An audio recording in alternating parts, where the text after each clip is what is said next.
গাজায় শুরু ইসরায়েলি স্থলসেনার শেষ মাঠ। সামনে যা পাচ্ছে নির্মমভাবে গুড়িয়ে এগোচ্ছে ইসরায়েলি স্থলসেনার সঙ্গে লাগাতার চলছে ইসরায়েলি বিমান বাহিনীর বোমাবর্ষণও। ধুলোয় মিশছে নারী, শিশু, মানুষ, বাড়িঘর, স্বদেশে বাঁচার স্বপ্নটুকু। সামনে যা পাচ্ছে তার নির্মমভাবে গড়িয়ে দেওয়া হচ্ছে এমনটাই জানা যাচ্ছে, এবং সঙ্গে লাগাতার চলছে ইসরায়েলি বিমান বাহিনীর বোমাবর্ষণও। গাজায় শুরু ইসরায়েলি স্থলসেনার একেবারে শেষ মাঠ। দেখতে পাচ্ছেন আপনারা সেই ছবি। এ বিষয়ে আমরা বিস্তারিত জানবো। আমাদের সঙ্গে সরাসরি নিউজরুম থেকে রয়েছেন আমাদের কলকাতা টিভির পলিটিক্যাল এডিটর আশিস চট্টোপাধ্যায়। আশিস দা, এই মুহূর্তে গাজার ঠিক কি অবস্থা? দেখো, শুরু হয়ে গেল শেষ যুদ্ধ।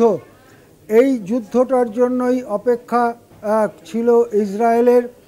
এখন ট্যাঙ্ক, সাজোয়া গাড়ি সহ হাজার হাজার ইসরায়েলি সেনা গাজা সিটিতে ঢুকে পড়ছে।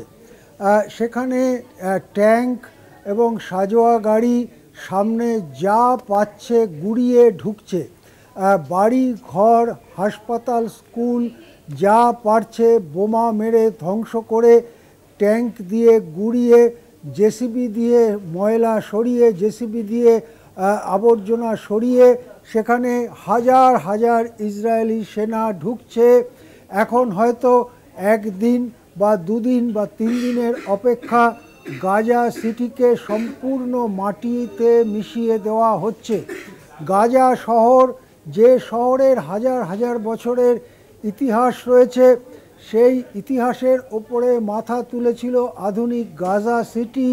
সেই শহর দখলের শেষ অভিযান শুরু করেছে ইসরায়েলি বাহিনী। এমন খবর আমাদের কাছে আসছে, মঙ্গলবার সকাল থেকে এই ভয়ঙ্কর অভিযান শুরু হয়েছে।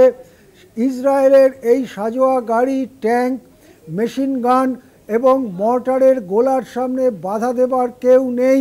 যারা সামনে রয়েছে তারা যদি মানুষ হয় তাহলে তাদের হাতে ভিক্ষার পাত্র ছাড়া আর কিছু নেই। ভিক্ষার পাত্র থাক অথবা কোলে শিশু থাক, সেই সমস্ত মানুষকে গুড়িয়ে দিয়ে ধ্বংস করে এগোচ্ছে ইসরায়েলি স্থল সেনার শেষ অভিযান। গাজা সিটির পতনের সঙ্গে সঙ্গেই গাজা দখল সম্পূর্ণ হবে ইসরায়েলের।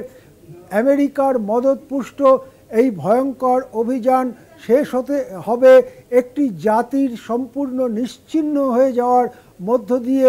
সেই অভিযান চলছে। আমরা প্রতি মুহূর্তের খবর রাখছি। হতাহতের খবর পাওয়াটা খুব মুশকিল, কেননা ওখানে প্রায় কোনো সংবাদ মাধ্যমই কাজ করতে পারছে না। এর আগে ধরে ধরে খুন করা হয়েছে সাংবাদিকদের। ওই এলাকার চারপাশে কোনো সাংবাদিক বা কোনো ক্যামেরা পার্সন থাকতে পারছে না। ফলে ধ্বংসের প্রকৃত ছবি পেতে আরেকটু দেরি হবে। হয়তো কয়েকটি আরব সংবাদ মাধ্যম কিছু খবর জানাতে পারে, কিন্তু ইসরায়েলের এই হামলাকে ঠেকাবার বা আটকাবার কোনো উদ্যোগ আরব দুনিয়ার অন্য কোনো দেশ নিচ্ছে না। ফলে যা গাজাবাসীর কপালে স্টিকারের মতো লিখে দেওয়া হয়েছে, ধ্বংসই তোমাদের শেষ সমাধান, সেই সমাধানের দিকেই ইসরায়েল এগোচ্ছে।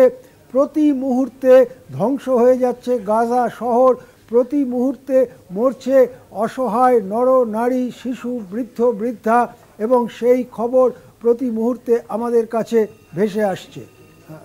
ধন্যবাদ আপনাকে আশিস দা। আমরা কথা বলছিলাম, আমাদের সঙ্গে সরাসরি ছিলেন কলকাতা টিভির পলিটিক্যাল এডিটর আশিস চট্টোপাধ্যায়।